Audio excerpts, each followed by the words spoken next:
I had plans for myself, plans for my son and his wife. Yet here I am on the plains of Karbala. It's hot, my throat is so dry, and I'm feeling thirsty. Now how did I get here? My beautiful son Wahab, look at him. The day I saw your face, I promised myself I would teach him all that I can. I am of the Christian faith. I taught my son all about Jesus, the love of Jesus, the peace of Jesus. Taught him to be strong. He became a gentleman, my son. He had all the Arab chivalry and the altruism in him. I always taught him to have a merciful heart, to turn the other cheek, to follow Jesus as our ultimate role model. My son Wahab has always made me so proud. He is helpful to the members of our community, and he always took it upon himself to see others' needs. I could not wait to have him married, and I did. He married his beautiful bride.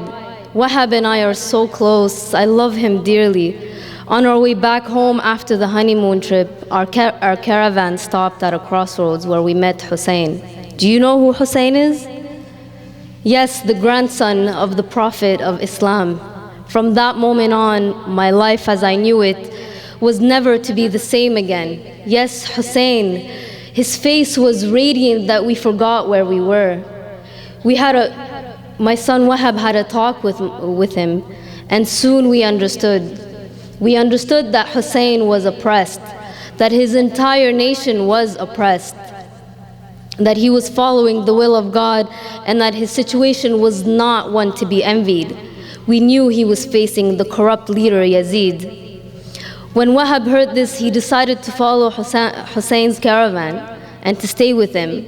But what did we have to do with this? We were of the Christian faith. We believed in Jesus like I taught him.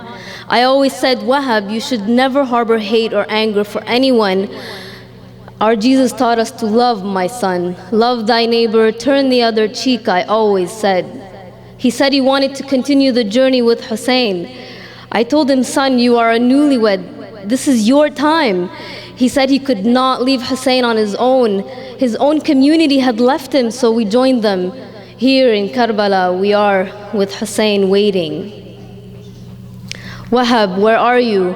What is happening?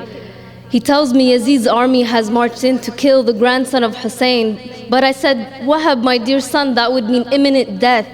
He said, mother, I must be with Hussein. I must be Hussein's other cheek. This is what you have always taught me. Remember? He left to be with Hussein. I can hear them talking, but Hussein has refused to implicate Wahab. He said that this was not his battle, that it was a Muslim affair that shouldn't concern us. Wahab was so mesmerized by Hussein's beauty, his purity, his eloquence, and his fairness. He had fallen in love with Hussein. There was no way back. Wahab's heart had already pledged allegiance to the grandson of Muhammad. Did you hear that? Ashhadu an la ilaha illallah, ashhadu anna Muhammadan Rasulullah. I bear witness that there is no deity except Allah and that Muhammad is his messenger. That was my son, Wahab. He just pledged allegiance to Hussein with his tongue, but his heart had already pledged allegiance to him. He saw in Hussein everything I had been teaching him about Jesus: love, mercy, faith, patience, honor, and justice. My son, I hate to see you parting me. I have waited so long to see you married. I was waiting for a grandson. I had plans for you and I, my son, to visit Jerusalem, to take your children in my arms, to kiss them and hear them call me grandmother. I married you young so that we may stay together and marry your children together. I had plans. I had plans, my dear son. I gave birth to you and I fed you. I played with you, I laughed with you, taught you everything you know, yet today he does not belong to me. He doesn't belong to his own mother. Today and forever he will always belong to Hussein ibn Ali, alayhi salam. My only son, I can see the passionate love you have I can see the passionate love you have for justice.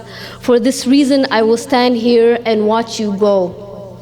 Go, my son, in the name of Allah, in the name of Muhammad, in the name of Hussein, go, for I have never had a prouder moment than this today, because I too have pledged allegiance to the Lord of Hussein, to the Lord of Zainab.